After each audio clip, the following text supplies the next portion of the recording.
Look, I think the reality is if you want Trump to pay attention to a question, you've got to mention his name. He doesn't care about anything but himself. He's a narcissist. He's not going to talk about anything but himself. You heard me say, I don't think he's read the Bible because he's not in it. And so it doesn't surprise me he didn't pay attention to a question that wasn't about him. How would you respond? Look, everybody in the Republican side is talking about shrinking government. I'm the only one that's actually done it. We've cut our budget 26%, 30,000 fewer state bureaucrats. So you got a lot of talkers. I'm a doer. We've actually accomplished what the other folks are talking about. Look, the reality is they're followers, they're not leaders. I think we need new leadership, new members in D.C., but the reality is if you have a strong conservative in the White House, these guys don't have the backbone to stand up against the White House. They just follow. And the problem is they're following now the footsteps of a very liberal, very incompetent president. They're not following, they're complicit. Look, I would hope that we'd have the sense to replace the folks in D.C., I mean all of them, and I mean with term limits, and I mean with citizen legislators that actually remember they're supposed to serve us. But the good news is, with a conservative president of the White House, I'm going to lead. And I'm not going to let Congress stop me. We'll run over them if we have to. We'll mobilize the American people to take our country back.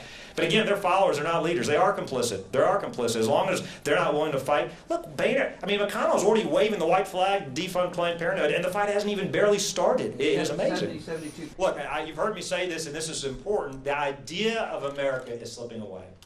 What I mean by that is $18 trillion of debt, Planned Parenthood selling baby parts across the country, a president that has declared war on trans fats and yet a truce with Iran. As conservatives, we have a once-in-a-lifetime opportunity to implement our conservative principles to get our country back on the right path. Two of the biggest obstacles, one, Donald Trump. You know, the idea of Donald Trump is great, the reality is different. He's a narcissist. It is time for us as conservatives to trust our principles, not a man who believes in nothing but himself. Secondly, the second obstacle to us is the establishment. And look, I actually prefer the courage of the left. I don't agree with them, but at least you have honest socialists versus lying conservatives. We have Republicans that say one thing during campaigns and a different thing when they get elected. It is time to have a Republican Party with a backbone that's willing to fight to defund Planned Parenthood, to stop this bad Iran deal, to actually get rid of Obamacare, to stop amnesty. Instead, we've got a surrender caucus that never is willing to fight against the left, never willing to fight for our principles. This is an incredible opportunity for us in this election. I feel like the Democrats are gift-wrapping this election to us. It is time for us to rescue the idea of America and apply our conservative principles.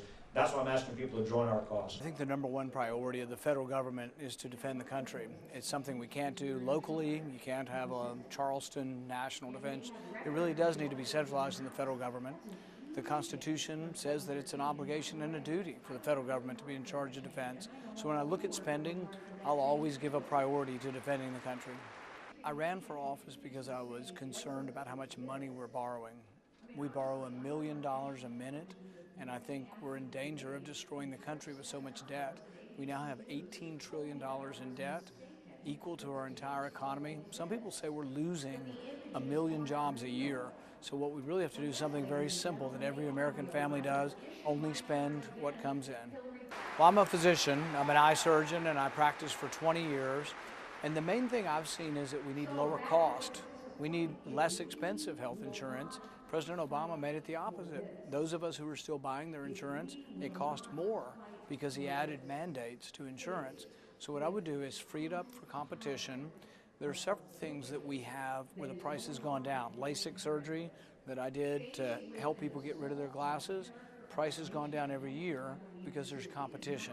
So competition works in every other sector of the economy. What we need in healthcare is more competition.